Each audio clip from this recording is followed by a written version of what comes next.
This week, the Fiends watched. Fear Street, 1994.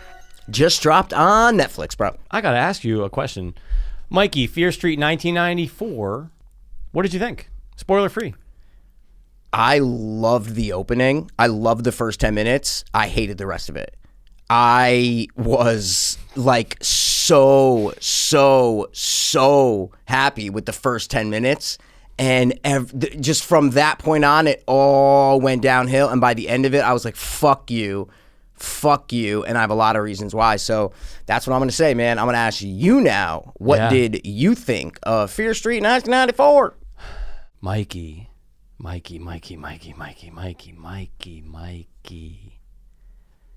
This is so bad that I can't wait for 2 and 3.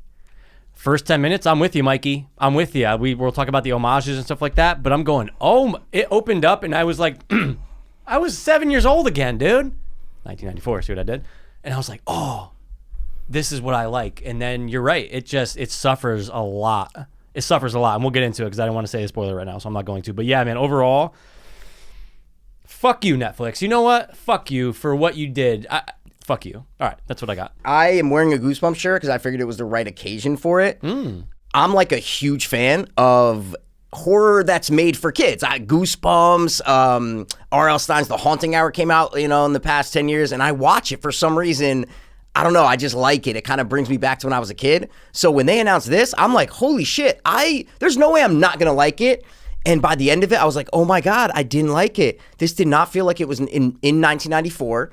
And the only thing I really enjoyed was the opening segment, which felt like a different movie to me. Like, I really liked that opening mall segment, and everything after that did not feel 90s, and there was no magic to it. It felt like it took place in 2018. I didn't like it one bit. Mikey, they dropped that's what she said in the first 20 minutes. I'm going, guys, you can't do that.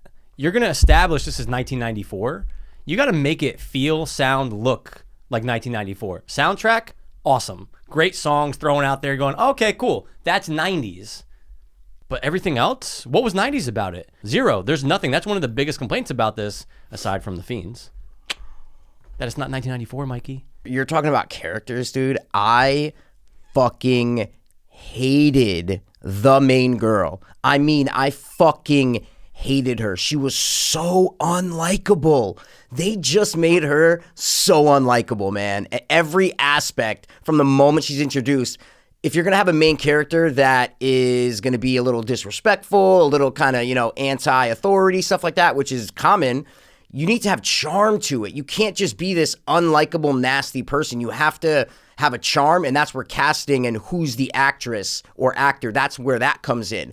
And this girl has zero charm about her and zero mix of, she's, a little rude, a little sarcastic, a little mean, but she's charming. She had none of that, and for me, that is the biggest failure of this movie, is because you're with them the whole time. You have to be with your main character, and I just wasn't. There was zero likable characteristics from the jump, and that's what just started me on the peak to I hate this movie. So yeah, I was hoping, I mean, obviously, look, from the trailer, we knew that it was going to be her, but I'm like halfway through and I go, Josh, the younger brother, should have been the main character. Absolutely. It would have been so different. You have the kid who's into horror. He's online. Like, we're him, right? Like, we're like living through him. He's over there typing. He's in AOL Instant Messenger, whatever the fuck it was back then, right? Doing the chat rooms, following all the different murders. He knows the history. I'm like, that would have been cool. And then he's looking at the friend of his sister wanting to fall in love with her. I'm like, he's my guy because I like him. He's the best character. 1,000%. He's the only person that I liked in this movie. Yeah. But can we get a little racist real quick or no? Is that not allowed? Sure. Do you guys mind if we get a little racist? As long as it doesn't, as long as it's in good taste. Okay, it's a general question. It's a genuine question. Okay. She looks like she is of mixed race, if I'm not mistaken. 100%. So he, right, looks like he is not of mixed race, or what's going on? I assume two different moms, that they shared the same dad and they're living with the dad. How could you be so racist to assume that? Whoa, dude. What are you talking about? I mean, okay, I guess you're giving them a little credit. I did. I gave them I don't some credit, think you should be giving the movie credit like that. I think they just casted them and we're like, yeah, we're good to go. Should have got Lin-Manuel to cast it. I'm not being racist. You're not trying to be racist. I'm just saying they don't look like they are brother and sister at all. And it was just a question that was in my head where it just never was answered. And I don't know why it wasn't answered. Yeah, I didn't know in the beginning. I'm going, oh, maybe this is like, again, just based on how they looked, right? I go, oh, this is like an orphanage or something, you know? But there was no white kid to blend, to balance it out. You know What you say was an orphanage? Or like they were both adopted is what I really mean. Not an orphanage. No, dude, no. No, I just thought, because it wasn't addressed. And then they talked about dad. Oh, dad's coming. Oh, I'm like, oh, they have different moms. Why? Why? Dude, stop. Why? That explains it. No, man. Dude. Nah, dude, I don't think so. Don't they mention that the mom died or something? Or am I, yeah, I don't remember. Honestly, man, I wish I knew the answer, but I don't care. So they try to do this thing in the beginning with Sam where you think that we see a couple at the memorial on the football field. We're like, oh, okay, Sam, it's this white quarterback guy that we're looking at. Handsome. No, man. Choop, choop, choop. It's actually the cheerleader, and they're lesbians, okay? Yeah. Which I'm fine with, all right? I'm half lesbian myself. I'm fine with that, right? Don't make it the main point and the main characteristic of your main characters. Don't do it. Just don't do it. And that's all it was. It was like, no, we're going to push this lesbian relationship as, their main characteristic. Their main features is that they're lesbians and the main girl's trying to get Sam to, come out. And I am totally fine with that. I love the gay representation. I just think and for 1994 too, which was a different time, I just think it was too much in the forefront. Mention it, they're gay, done. I accept it. No, but the whole thing was about this progressive idea of coming out acceptance. 1994 was not the same time as now. We're talking Matthew Shepard. We're talking every other name of people who've gotten hate crimes committed against them. It was a different time. Show that truth. Show them getting like harassed or something. Then you're like, oh yeah, the 90s were fucked up when it came to that kind of shit. So I don't know. They didn't handle it well for me. Total different times back then, man. That's a really good point. And I did feel it was heavy. It was a heavy thing to throw at you, but keep it going. Because You're right, though. If it's just addressed and you go, okay, she's upset. They broke up. She moved. She's with a guy. Ooh, that could hurt. All right, but what's the where's the horror? Like, what's the thing that's going to, like, bring them together and then that'll just kind of diminish their lesbian issue? Because they treated it like it's 2020, 2021, whatever. 1,000%. You're right. Dialect. Bro, acceptance. The fucking dialect. And if you guys didn't know, Mikey used to be a dialect coach. So he has expertise in this. He used to teach young Honduras children how to speak English properly. Yeah, it's all about the tongue on the roof of your mouth, the tip of the tongue, the tip of the teeth. So you are 100% right, man. I was like, yo, they're talking like they are in high school right now. Like right now. There was no effort. If you just mute the soundtrack, nothing about this goes 90s. I go, wait, is this 82? Is this 99? When, like, the decor, the outfits, just the style, nothing was like, oh, this is 90s. Mikey, nothing. Man, get the art department, something, right? Because I'm going, where's the fucking backwards hats that are too fucking, like, oddly shaped? You know what I'm saying? Like the kid in Mighty Morphin Power Rangers. Oh, dude. Here's a good one. Where's the fucking sweater around the fucking stomach that everyone rocked, whether you were a boy or a girl? Like, there was nothing. Nobody rocked any fucking, like, Knicks jerseys or Michael Jordan shit. It literally was, oh, hey, we filmed this in 2020. We're taking kids from 2020. We're actually saying jokes that are still relevant now from 7 years ago in 2020 and putting it in a 1994 movie. I couldn't move past it, Mikey. It was making my blood boil. That's a good point about, like, the jerseys and the, like, no baggy clothes. They throw, like, an Iron Maiden shirt on the kid. And that could be today. I'm sorry to cut you off, but that could be today, though. That's crazy, right? 100%, dude. And they show an AOL chat room, and I'm like, yo, this is 94, dude. I'm like, these chats are going off instantly, man. The font that's on the screen didn't come out till 2 years later. How stupid do you have to be to be like, oh, we're putting Calibri or whatever the name of the font is, and it's just so many times that's on screen, and oh wait, maybe we should check when that comes out. Didn't come out for years later. They don't care. They go, oh, we're good. We're good. This is fine. Oh my God, dude. And that pissed me off too when it would say da-da-da is typing. That is so like, probably like 2000. That's not 1994, Mikey. It is. And neither is this movie. It is not 1994, man. And I love 1994. It was just a good year for everything, for film. The Rangers won the Stanley Cup. It's a lot of good things were going on, you know? And another aspect that I had problems with was the main girl's friend. She was the valedictorian, right? Yeah. What else is she, dude? She's also the town's #1 drug dealer. What the fuck? I'm sorry. No universe is the valedictorian the main drug dealer of it. Just doesn't happen. Can I say something about that? Your way out as a valedictorian, if you're concerned about your environment, your way out is, oh no, I'm valedictorian. I got accepted to this college. I actually got a full ride. They gave me $80,000 to go to my school of choice. I'm the shit. Now, if she was the down and out, like, yo, my grades fucking suck. I don't know why I made her sound like that, but my grades fucking suck, and I don't have any. My parents don't have money. My mom's dead. Whatever the case is, I'm selling drugs now. Oh, got it, Mikey. You are correct. That has never happened. Can we talk about the opening? Can we talk about the opening? Like just how good of an execution it was? Or you want to keep shitting? No, talk about the opening. I like the opening. I couldn't help but think of Are You Afraid of the Dark in the fucking mall, because even some of the shots I'm going, ooh, it's getting like a little dark and stuff. I go, oh, dude, that's when you said that, Mikey, it felt like October in my soul. They said it so well. Just two teenagers closing the fucking mall. 90s. It was Stranger Things-esque, like you said before about Stranger Things. It definitely was. It definitely had that vibe, and it was done so quick and a lot of visual storytelling, and that opening was very tight. And I'm like, okay. It's like shot for shot at the end when she gets stabbed of Drew Barrymore in Scream. So it's like straight homage, scream. And I was totally fine with that. I was like, okay, the rest of the movie going to be, oh, no, oh. So I have nothing but good things to say about the opening. I just think the rest was shit, so it doesn't outweigh it. Garbage, the rest, Mikey. Garbage. And also, it had a cheap feel in the beginning when they're going to the memoriam for the girl who got killed. They're like on a bus, right? There's literally, Mikey, there's 3 football players on the bus. There's like 4 band members on the bus on this like tiny, it just felt small and cheap.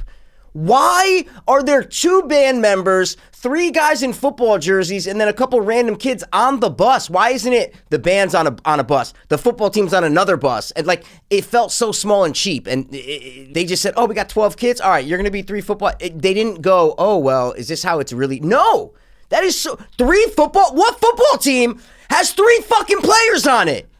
What team? And right before they go, everyone who's on the team or in band has to go to this memoriam. Don't say that and then have 12 kids on a bus. Don't do it. Fuck. Flames, dude. Hot flames. Fucking hot. But I feel you, though. No, you're right. It was cheap. I was going to say, yeah, like about the actual villains, I guess you could say, in this movie. So I love the idea of it, about there's a witch who was burned and she cut off her hand to curse the town, and there's these 2 towns that are right next to each other. One people get killed all the time, the other one's perfect. Like, I like that idea. There's a lot of things in there. Some people could say social commentary, poor versus rich. Some people could say race. Like, there's a lot of cool things in there. So I like that idea a lot. And who doesn't love Salem witch trials and revenge and stuff? So I like that through line of it. But what they did with it sucked. So it's the ideas there, because obviously the Fear Street books, people like them. I never read them, but people like them, and that's the story in it. Just the execution sucked. So I'm down with the structure of the story, I guess you say. Well, I just got to point out the discussion in the 90s. Point to me, dude. The discussion in the 90s, right? Especially was for horror films, slashers, anything. Oh my gosh, why do they keep, casting 25-year-olds? You can look back now and argue, you know what? It was actually way more effective. Yeah. I think that the problem is that when you put kids that actually could be that age in that role, you just go, oh, I never feel a lot of them were okay actors, right? But you look at Scream and the fact that like Nev Campbell was the complete opposite and of our main character here. But when you get older, Mikey. Okay. Can I just interrupt you for 1 second? Look at Tatum in Scream, right? So she's a bitch and you don't like her, but Rose McGowan puts charm into that role, right? 100%. And the side girl in this tried to do that. And there's a little bit of that Rose Tatum in this role. You know what I'm saying? Yeah. So that's just an example of like what I wanted the main character to be, because she's also a bitch. She's not a Nev Campbell, like you said. They're totally different characters in every sense of the word. So I don't know. I wanted a Nev Campbell-ish main character. Same. And I also wanted. Say it. You're gonna cut this out. God damn it. I wanted Nips, Mikey. That's getting cut. But that's getting cut. No, but I'm going. Oh yeah, and again, you can't like. Again, I don't even know all these girls. I'm assuming they're all over 18. I don't know. I have no idea. I have no clue. I'm so sorry. I have no idea. But I'm going. Oh, you. Now look, there wasn't nudity in Scream. No. But there was Rose McGow's nippies. And I like that when it's in horror though, Mikey. I like it when it's just a little like they had like a but you don't get it scene. Yeah, but you don't get it in Goosebumps. You don't get it in that kind of stuff. But this is R. Yeah, but it's Netflix, bro. But it's, so they Netflix rated R. It R. It's Netflix R is different than a fucking theater R. It should be NR. That's not rated. It should be Netflix. I agree. R. Yeah. But no, I see what you're saying, man. I wanted a little whatever, but they're kids. I look at them as kids. That's just the way I look at them. So I didn't even think about that. Because I'm looking at them as kids, you know? I didn't during the lesbian scene. I know, but I know you. I need to know their... I'm saying you're looking at, yeah. Yeah, but I know you, dude. Yeah, so, you do know me. Oh, thank God. She's fucking 19. Okay, that's getting cut. Keep it in. Yeah, dude. I just felt like I get it. It's for kids. Like, I get that. I really do get that the story's geared toward, and when I say kids, I mean high schoolers. It's geared towards them. I get it. But the amount of force feeding information to us just didn't stop. It did not stop. I go, let us figure it out. Nope. Oh, a line saying, there's a scene where they're in the school and then they barricade themselves in a classroom and it's just, oh yeah, back that dump truck up. It's just exposition dump, just describing every fucking thing we need to know about this movie and what's going to happen and what's going to go on. I can describe to you the entire story of the next two movies. You know what I'm saying? It's so blatant in your face. Let us figure some shit out, and they never did. And that I was getting annoyed with that. Well, because they treated you and I, Mikey, the 34-year-old film buffs, like we were 17-year-old TikTok kids. Oh, they're going to be on their phone the whole time. Let's just make sure that they're caught up no matter what time they look back at the screen. And that's what they really did. Exposition for days, Mikey. For days. And guys, I love exposition. Like, I love a story that has detail in it and backstory and stuff. But you got to let us figure it out. You got to let us go, oh, wait, okay, so the witch was burned. All right, I get it. Oh, and this lady survived. Oh, and she's going to be in the next movie. Not... Guys, the witch was burned and this lady survived. Like, don't say that, you know? I don't know. So I do love the exposition, but I don't like when it's dumped in front of your face like that. And they just did it and hated that. And also it's a segment that always comes up, but rules, right? Because What are the rules? What are the rules? What are the rules? So... they make this whole thing about Sam is the main girl? No, Sam is the girlfriend. They said it so many times. That's the only reason why I know the name. No, her name was Sam. More than the witch's name, it was Sam. Yeah. They made it seem like, oh, well, these three are only after them. Okay. Riddle me this then, Mikey. When they are barricaded in that fucking deli or supermarket at the end, okay, they all get attacked and get killed. Oh, yeah. While she's not dead yet. Well, the only way they stopped is when she did die. But I'm going, but shouldn't they just they walked by all of them in the way to the bathroom, Mikey? Mikey, I have a note even before that. They're in the hospital. Oh, they run right by him. I wrote down, I go, the killer just runs right by them in the hospital hallway, right? So they're establishing it. But what I'm saying is, so that piqued my interest. I go, ooh, wait, why'd they? Okay, okay, she's just after the girl. I figured it out. You know, like a It Follows and then thing or no, something. 5 minutes later they have to shove it down your fucking face. So yeah, that was a note I wrote down because I'm like, why didn't they just run by? You know, And it didn't stick. No, It did not stick. Look, they killed everyone except for Sam, the main girl, and Josh. But I guess other people got killed. Sure. Okay, yeah, it's fine, dude. Just say you don't have to. Who gives a fuck? Just say they killed everyone. No one gives a shit. Guys, everyone died. No one cares. Kinda. I feel you. Yeah. Who is your favorite though out of the villains though? Out of the villains? Yeah, the three. You got the.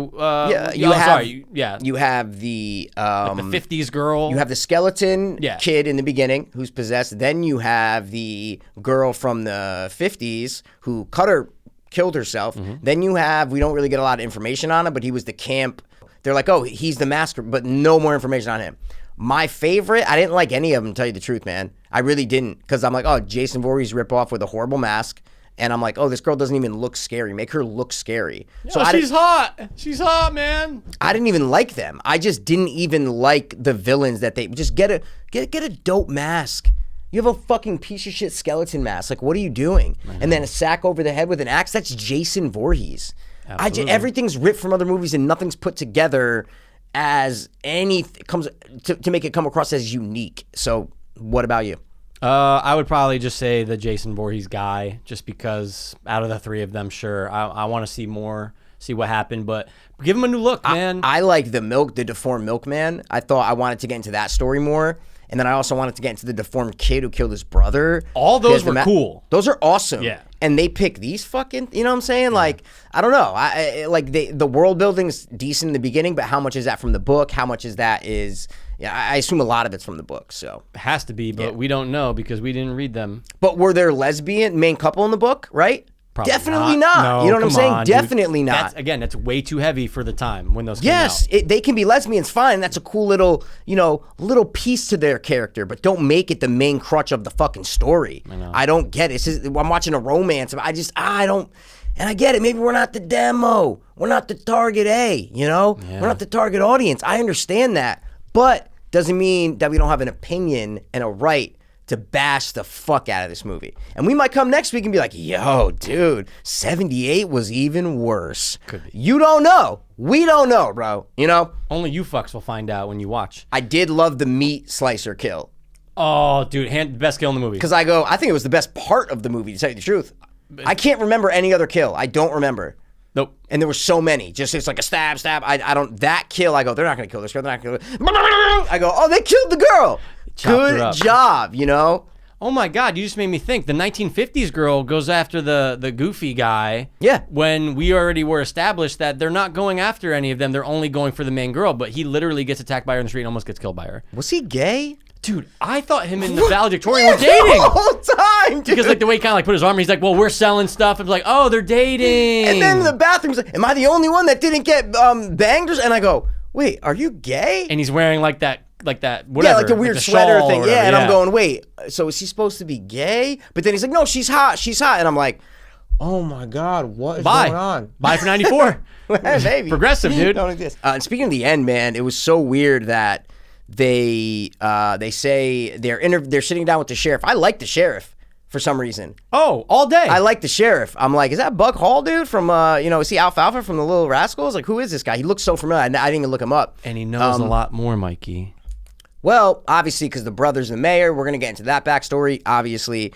But they're interviewing with him, telling the story, right? And I wrote this down because it annoyed me so much.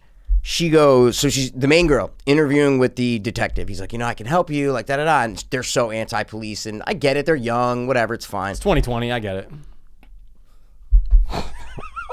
Well, fuck the police was out back then, so. True. You know what I'm saying? But you were so respectful of the cops in 1994. Yeah, you're right. In like East Coast, wherever this is, So she says, they said they were picking up Sam's prescription, right? Yeah. When he's like, oh, we were picking up Sam's prescription. The store was fucking closed. Hello? The store was closed. Oh, so your whole story just fell apart, so you're lying. And then, dude, 8 people were just murdered at the fucking hospital down the street, and you're going to pick up a prescription? It's like, oh, 8 people were murdered? All right, we're never going to mention it again. The town would be in a fucking panic. You see no one else throughout the entire movie. It's just whoever's in the scene. When they're walking down the street, no one. Nope. No one, right?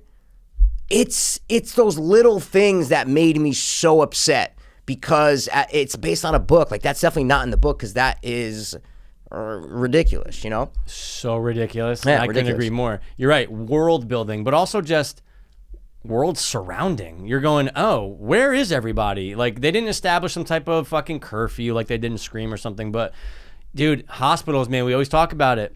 Sometimes, well, especially with Halloween, but... Oh, wait, you said it last week, right? Didn't you go like, oh, I hope they're only in the hospital for like a minute? Was that in regards to... Oh, no, that was Halloween Kills. Mikey, I have dementia. I hope everyone knows this. I'm losing my shit. Anyway, but hospital, it's a free-for-all. You can do whatever you want. Mikey, every time I go to the hospital, it doesn't even matter when it is. It's the busiest place on earth. Yeah, so I don't know. I don't have any other notes. I kind of just was very upset. I didn't like it. I wanted to love it, and I just didn't. Yeah, but I am looking forward to the next one. Absolutely. I can't wait for 78. And we're definitely going to be back to review that one. We're doing 3 parts. 100%. We're going to do 3 parts. Yeah. I don't know. I have nothing else to say. What about you? Neither do I. Do you want to give a score for this shit? Yeah, let's give nothing else to say. What is your score for this movie? Oh, yeah, I got to go first. I'm going to give it a 5.5. Oh, wow. All right. I'm going to give this movie a 3.8. Again? Yeah. I can't argue. I wanted to rewatch this. You know what I'm saying? That's why I watched it Friday, Mikey. Yeah. So I go, I'm going to watch it again before Fiends watch. But I when I started this and after the first 10 minutes, I go, oh, dude, yes, this is going to be like one that I can rewatch every couple months, and it just wasn't. So, I don't know, maybe I'm a little Christian Bale hostile, you know what I'm saying? Or a little Eli Roth hostile, you know? A lot of hostiles out there. So, that's a good point. I do apologize, but I hope 78 is better. I couldn't agree more. I'm excited for it, and I have a feeling I am going to watch that twice. I don't know why. I'm fucking gearing up, Mikey, for a good follow-up to this piece of turd. All right, guys. Well, listen, thanks for stumbling by the watch one more time. As always. We are definitely going to be back with something that is better than Fear Street 1995. I fucking hope so much, dude.